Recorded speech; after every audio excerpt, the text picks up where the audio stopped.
श्रीमती प्रियंका गांधी वाड़ा।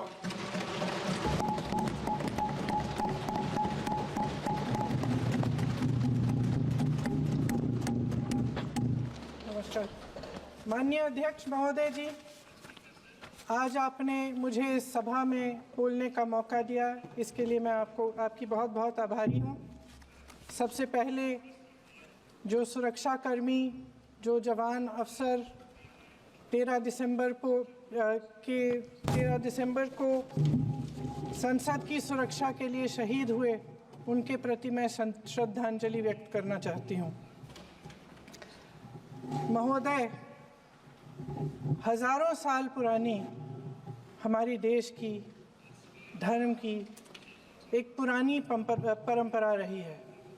ये परंपरा संवाद, चर्चा की रही है। एक गौरवशाली परंपरा है जो दर्शन ग्रंथों में, वेदों में, उपनिषदों में दिखती है। वाद विवाद और संवाद की हमारी पुरानी संस्कृति है। अलग अलग धर्मों में भी, इस्लाम में, सूफियों में, बौद्ध धर्म में, जैन धर्म में, सिख धर्म में भी ये वाद संवाद, ये चर्चा बहस, इसकी संस्कृति रही है। इसी परंपरा से उभरा हमारा स्वतंत्रता संग्राम। हमारा स्वतंत्रता संग्राम विश्व में एक अनोखा संग्राम था, एक अनोखी लड़ाई थी जो अहिंसा और सत्य पर आधारित थी। ये वाद संवाद की जो परंपरा है, इसको इस संग्राम ने आगे कैसे बढ़ाया? क्योंकि ये जो संग्राम था, ये जो लड़ाई थी हमारी आज़ादी के लिए, एक बेहद लोकतांत्रिक लड़ाई थी। इसमें देश के किसान, देश के जवान, देश के मजदूर, देश के अधिवक्ता, देश के बुद्धिजीवी, चाहे किसी भी जाति के हो, चाहे किसी भी धर्म के हों, चाहे किसी भी भाषा को बोलते हों, सब इस स्वतंत्रता संग्राम में शामिल हुए। सब ने हमारे देश की आज़ादी की लड़ाई लड़ी।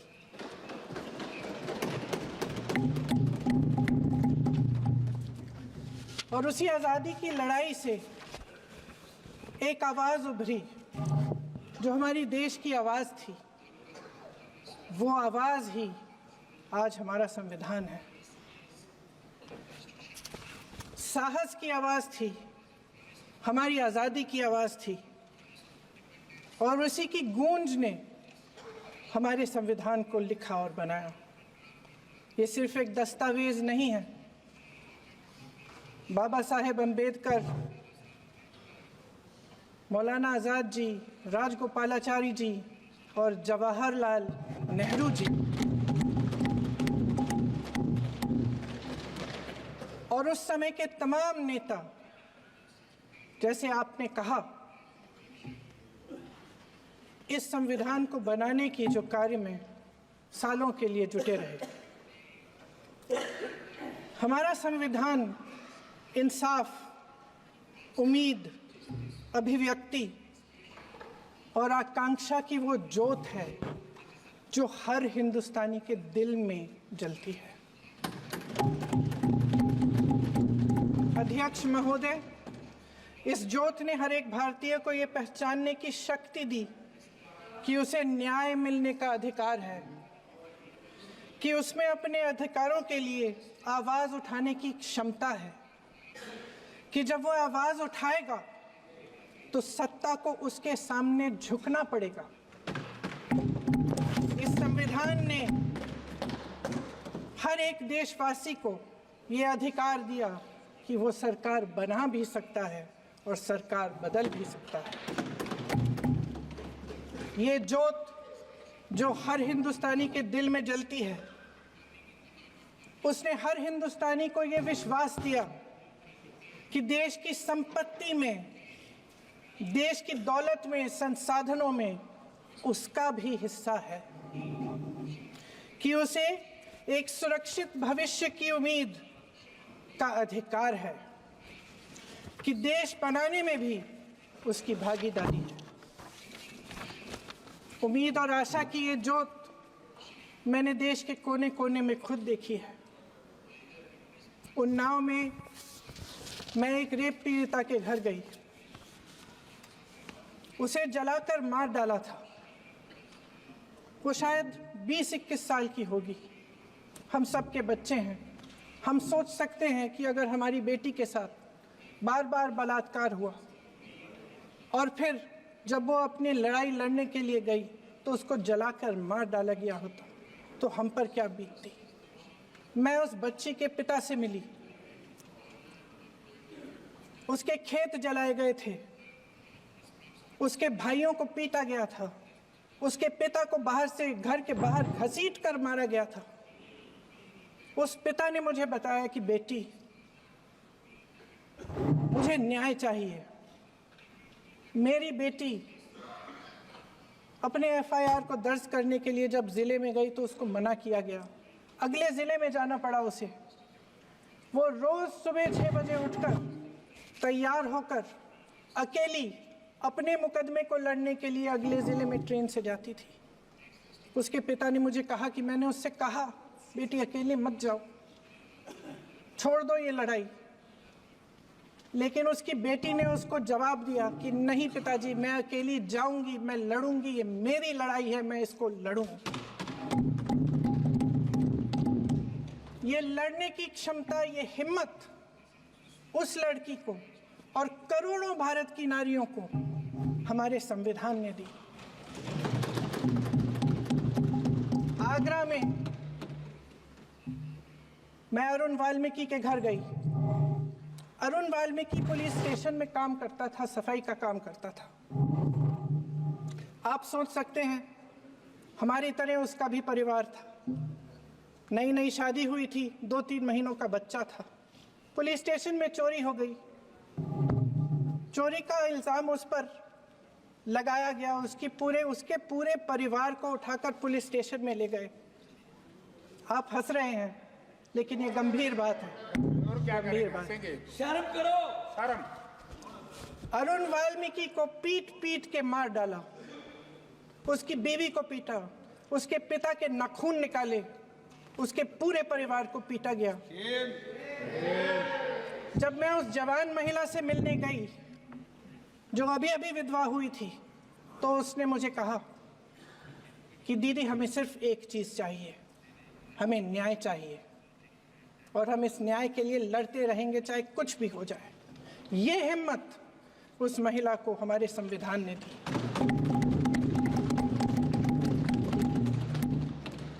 संभल के कुछ लोग आए थे हमसे मिलने जो मृतकों के परिवार के सदस्य थे।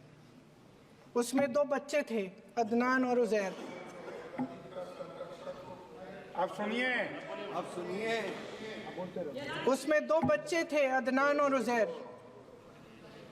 एक बच्चा मेरे बच्चे की उम्र का है, दूसरा उससे छोटा 17 साल का है। दर्जी के बेटे थे। दर्जी का एक ही सपना था कि वो अपने बेटों को पढ़ाएगा, लिखाएगा। एक बेटा डॉक्टर बनेगा, एक बेटा भी सफल होगा दूसरा बेटा भी अपने जीवन में सफल होगा। उनके पिताजी हर रोज उनको स्कूल छोड़ते थे। उस दिन भी स्कूल छोड़ने के बाद अपनी दुकान में चले गए। उन्हें पता नहीं था कि विवाद हो रहा है। उन्होंने भीड़ देखी, घर आने की कोशिश की तो पुलिस ने गोली से मार डाला। वो 17 साल का बच्चा अदनान मुझसे कहता है, वो 17 साल का बच्चा अदनान मुझसे कहता है कि मैं बड़ा होकर डॉक्टर बन के दिखाऊंगा, मैं अपने पिता का सपना साकार करूंगा। ये सपना, ये आशा उसके दिल में हमारे संविधान ने डाली।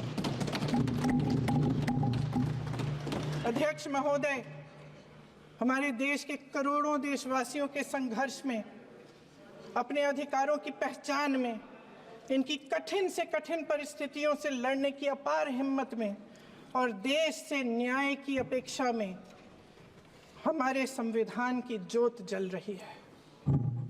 मैंने हमारे संविधान की ज्योत को जलते हुए देखा है और इसके साथ साथ ये भी समझा है कि हमारा संविधान एक सुरक्षा कवच है।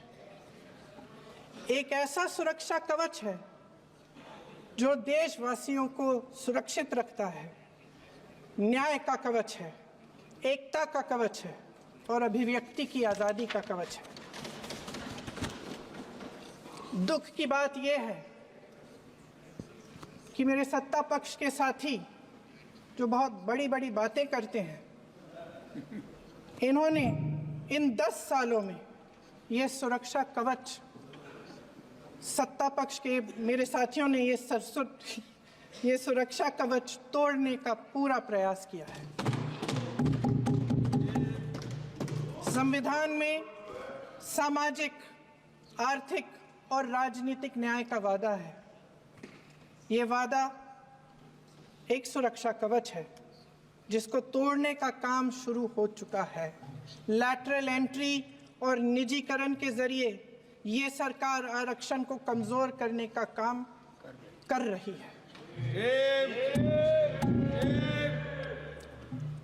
अगर लोकसभा में ये नतीजे नहीं आए होते तो ये संविधान बदलने का काम भी शुरू कर लेते। सच्चाई ये है अध्यक्ष महोदय कि आज संविधान बार बार इसलिए कह रहे हैं क्योंकि इस चुनाव में इनको पता चल गया कि इस देश की जनता ही इस संविधान को सुरक्षित रखेगी,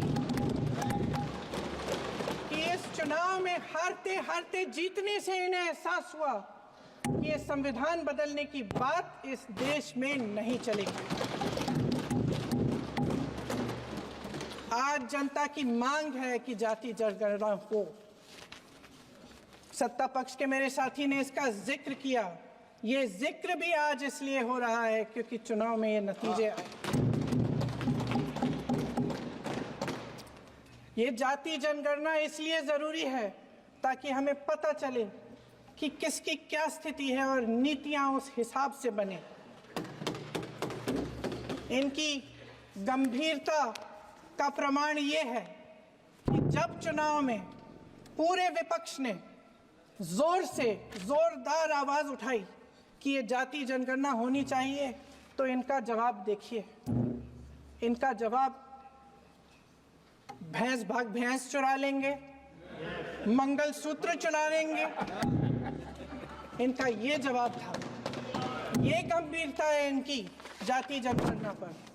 महोदय, हमारे संविधान ने आर्थिक न्याय की नींव डाली, किसानों, गरीबों और को जमीन बांटी, भूमि सुधार किया, जिसका नाम लेने से कभी कभी आप झिझकते हैं और कभी कभी उनका नाम धड़ाधड़ इस्तेमाल किया जाता है अपने आप को बचाने के लिए। उन्होंने HAL, BHEL, SAIL, GAIL, ONGC, NTPC, railways, IIT, IIM, oil refinery, तमाम PSU बनाए। अध्यक्ष महोदय, उनका नाम पुस्तकों से मिटाया जा सकता है, उनका नाम भाषणों से मिटाया जा सकता है, लेकिन जो उनकी भूमिका रही इस देश की आज़ादी के लिए और इस देश के निर्माण के लिए, वो इस देश में से कभी मिटाया नहीं जा सकता। 75 सालों में जनता का भरोसा रहा कि नीतियां बनेंगी तो जनता की भलाई के लिए बनेंगी। जल जंगल जमीन का अधिकार मिला आदिवासी भाई बहनों को। इंदिरा जी ने बैंकों का राष्ट्रीयकरण करवाया, खदानों का राष्ट्रीयकरण कराया। कांग्रेस और यूपीए की सरकारों में शिक्षा का, भोजन का अधिकार मिला। 75 सालों में जनता का भरोसा मिला। पहले संसद चलती थी तो जनता की उम्मीद होती थी कि सरकार महंगाई और बेरोजगारी पर चर्चा करेगी, कोई उपाय निकालेगी, कोई रास्ता निकालेगी। लोग मानते थे कि अगर कोई नई आर्थिक नीति बनेगी तो देश की अर्थव्यवस्था को मजबूत बनाने के लिए बनेगी, तो भारतीय बाजार को मजबूत बनाने के लिए बनेगी, उनके भविष्य को मजबूत बनाने के लिए बनेगी। किसान और आदिवासी भाई बहन भरोसा करते थे कि यदि जमीन के कानून में संशोधन होगा तो उन्हीं की भलाई के लिए होगा। आप नारी शक्ति की बात करते हैं, आज चुनाव की वजह से शायद इतनी बातचीत हो रही है नारी शक्ति के बारे में, क्योंकि हमारे संविधान ने महिलाओं को ये अधिकार दिया, उनकी शक्ति को परिवर्तित किया वोट में। और आज आपको पहचानना पड़ रहा है कि महिलाओं के बिना, कि नारी शक्ति के बिना ये सरकारें नहीं बन सकती हैं। इसीलिए आज आप नारी शक्ति की बातें दोहरा रहे हैं। जो आप नारी शक्ति का अधिनियम लाए हैं उसको लागू क्यों नहीं करते? वो 10 साल बाद लागू क्यों होगा? क्या आज की नारी 10 साल इंतजार करेगी उसके लागू करने के लिए? क्या बात है, क्या बात है।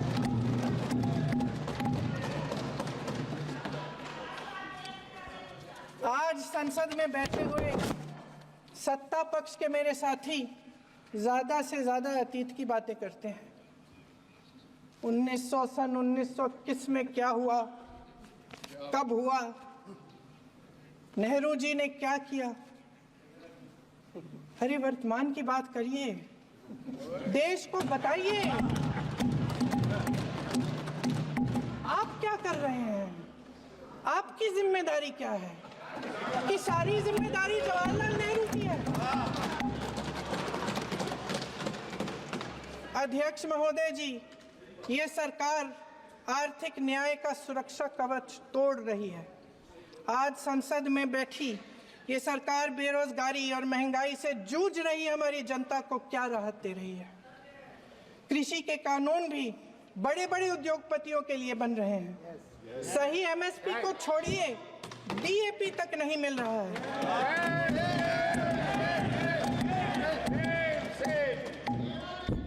वायनाड से लेकर ललितपुर तक इस देश का किसान रो रहा है।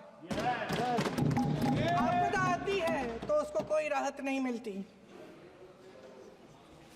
भगवान भरोसे है आज इस देश का किसान, उसको छोड़ दिया गया है। आज हिमाचल में देखिए, जितने भी कानून बने हैं वो सब बड़े बड़े उद्योगपतियों के लिए बन रहे हैं। हिमाचल में जो सेब उगता था उसके जो छोटे छोटे किसान हैं वह रो रहे हैं, क्योंकि एक व्यक्ति के लिए सब कुछ बदला जा रहा है। सुनने की हिम्मत रखो।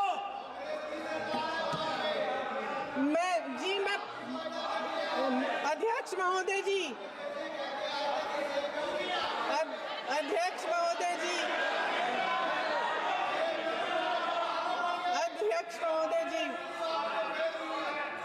महोदय जी, अडानी जी को सारे कोल्ड स्टोरेज प्रदेश की सरकार ने नहीं दिए। अडानी जी को सारे कोल्ड स्टोरेज आपकी सरकार ने दिए हैं। देश देख रहा है कि एक व्यक्ति को बचाने के लिए 142 करोड़ देश की जनता को नकारा जा रहा है। सारे बिजनेस, सारे संसाधन, सारी दौलत, सारे मौके एक ही व्यक्ति को सौंपे जा रहे हैं। सारे बंदरगाह, एयरपोर्ट्स, सड़कें, रेलवे का काम, कारखाने, खदाने, सरकारी कंपनियां सिर्फ एक व्यक्ति को दी जा रही है। जनता के मन में हमेशा ये विश्वास होता था कि अगर कुछ नहीं है तो संविधान हमारी सुरक्षा करेगा, मगर आज आम लोगों के बीच ये धारणा बनती चली जा रही है कि सरकार सिर्फ अडानी जी के मुनाफे के लिए चल रही है। देश में बहुत तेजी से गैर बराबरी बढ़ रही है। जो गरीब है वो और गरीब हो रहा है, जो अमीर है वो और अमीर हो रहा है। इस सरकार ने आर्थिक न्याय की भी सुरक्षा कवच तोड़ दिया है।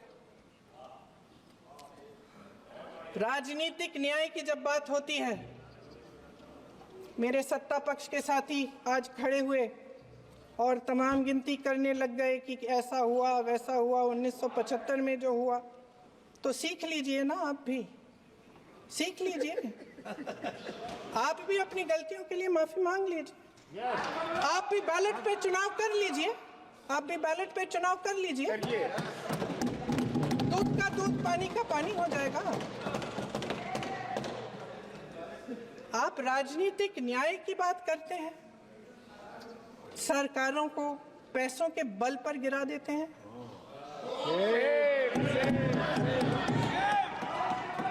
मेरा आग्रह है कि अपन संविधान में सकारात्मक बोले।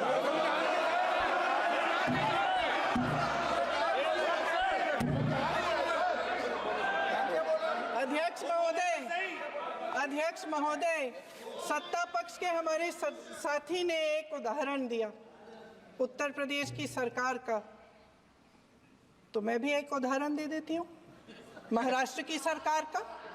मैं भी एक उदाहरण दे देती हूँ हिमाचल की सरकार को तोड़ने की कोशिश किसने की, पैसों के बल पे की, गोवा की सरकार। तमाम उदाहरण है। राजस्थान की क्या ये सरकारें जनता ने नहीं चुनी थी? क्या संविधान इन पर लागू नहीं था? पूरी देश की जनता जानती है कि इनका, हंसती है, जानती है कि इनके यहाँ तो वॉशिंग मशीन है।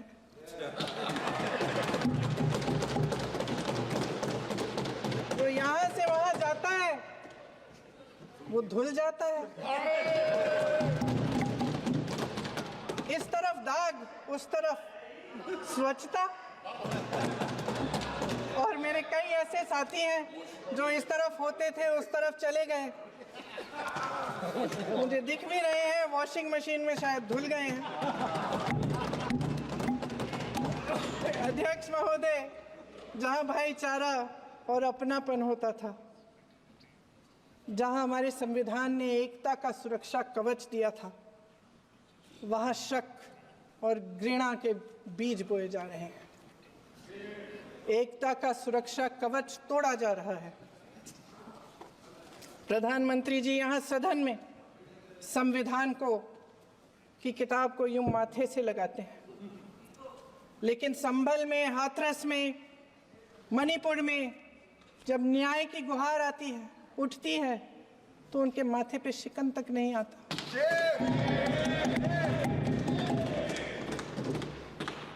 शायद समझ नहीं पाए हैं कि भारत का संविधान संघ का विधान नहीं है।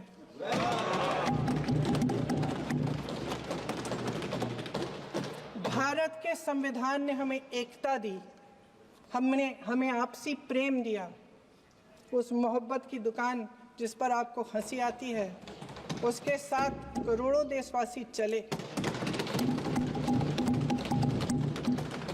करोड़ों देशवासियों के दिल में एक दूसरे के लिए प्रेम है, घृणा नहीं है।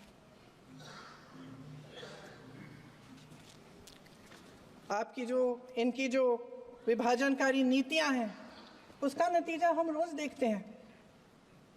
राजनीतिक फायदे के लिए संविधान को छोड़िए, देश की एकता को भी ये रख नहीं सकते, इसकी सुरक्षा नहीं कर सकते। हमने संभल में देखा, मणिपुर में देखा। दरअसल इनका कहना है कि अलग अलग, इस देश के अलग अलग हिस्से हैं, कैमरा लेकिन हमारा संविधान कहता है कि ये देश एक है और ये देश एक रहेगा। जहां खुला विवाद होता था, अभिव्यक्ति का सुरक्षा कवच होता था, इन्होंने भय का माहौल पैदा किया है। सत्ता पक्ष के मेरे साथी अक्सर 75 सालों की बात करते हैं, लेकिन इन 75 सालों में ये उम्मीद, आशा, ये अभिव्यक्ति की ज्योति कभी थमी नहीं, कभी बुझी नहीं।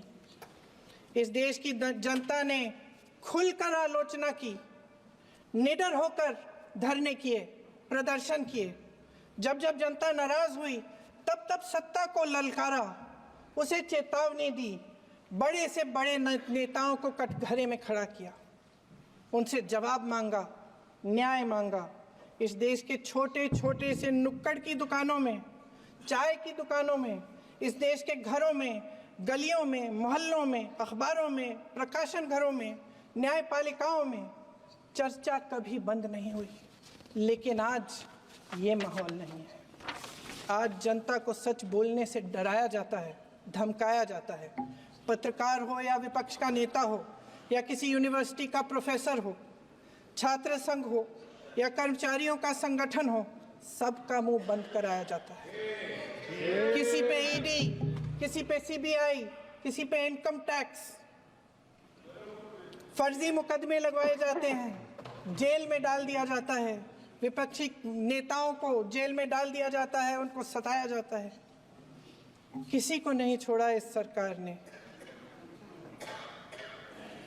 देशद्रोही कह के उत्तर प्रदेश में मुझे याद है कुछ अध्यापिकाएं प्रदर्शन कर रही थी, उन पर मुकदमा डाल दिया देशद्रोही का, उन्हें देशद्रोही कह दिया। इन्होंने देश का पूरा माहौल भय से भर दिया है।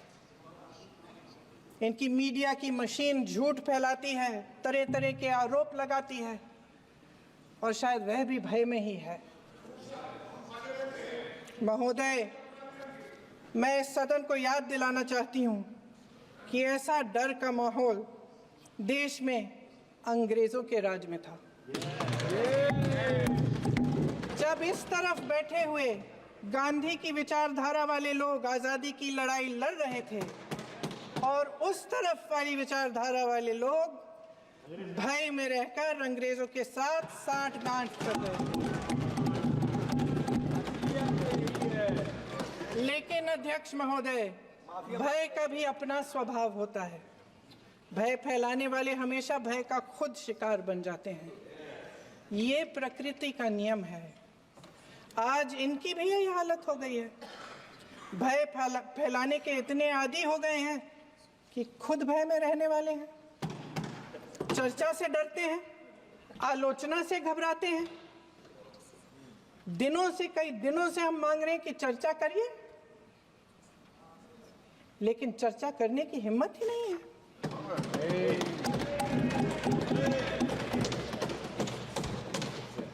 एक कहानी होती थी अध्यक्ष महोदय, शायद बचपन में आपने भी सुनी होगी। राजा भेष बदलकर बाजार में आलोचना सुनने जाता था।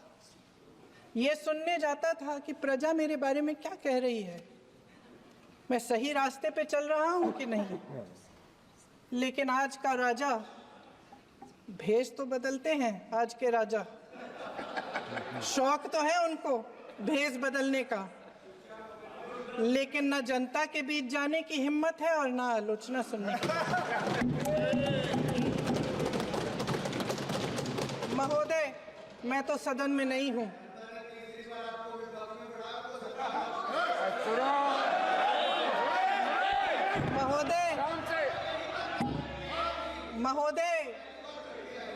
महोदय, जनता में बहुत विवेक है, ये सही है।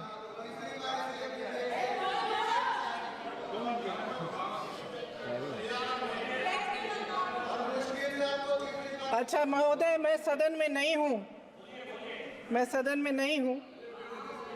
कुछ हाँ ठीक है, मैं सदन में नहीं हूँ, मात्र 15 दिनों से आ रही हूँ। लेकिन मुझे ताज्जुब होता है कि इन 15 दिनों में इतनी बड़े इश्यूज हैं, इतनी बड़ी बातें हैं। प्रधानमंत्री जी मात्र एक दिन के लिए, शायद 10 मिनट के लिए दिखे हैं सब।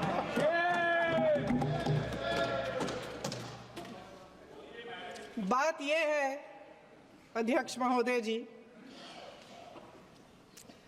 कि ये देश भय से नहीं, साहस और संघर्ष से बना है। इसको बनाने वाले देश के किसान, जवान, देश के करोड़ों मजदूर और गरीब जनता है। संविधान इनको साहस देता है। मेहनती मिडिल क्लास है। और इस देश के जो करोड़ों देशवासी हैं, जो रोजाना भयंकर परिस्थितियों का सामना करते हैं, उनको साहस देता है। वायनाड में जो आपदा आई, उसमें एक छोटा लड़का था 17 साल का। 6 घंटों के लिए उसने अपनी माँ को बचाने की कोशिश की।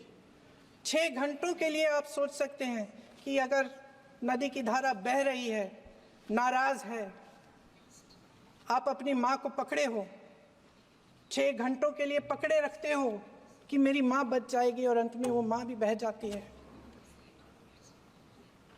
उस लड़के का साहस, उन महिलाओं का साहस जो पीड़ित हैं लेकिन फिर भी अपनी लड़ाई लड़ रहे हैं, उन संभल के बच्चों का साहस जिनके पिताजी अभी अभी गुजर गए लेकिन फिर भी उनके सपनों को साकार करने की हिम्मत है, उनका साहस है, वो साहस इस संविधान ने दिया है।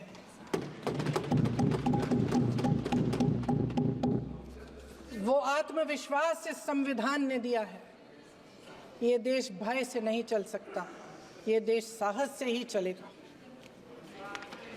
भय की भी सीमा होती है, और जब वो सीमा पार हो जाती है, जब किसी को इतना दबाया जाता है कि उसको लगने लगता है कि अब मेरे पास खोने के लिए कुछ नहीं है, तब उसमें एक ऐसी शक्ति पैदा होती है जिसके सामने कोई कायर खड़ा नहीं हो सकता।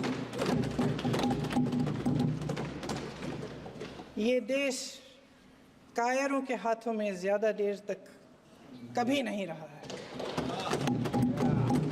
ये देश उठेगा, ये देश लड़ेगा, सत्य मांगेगा, सत्यमेव जयते। जय हिंद। अखिलेश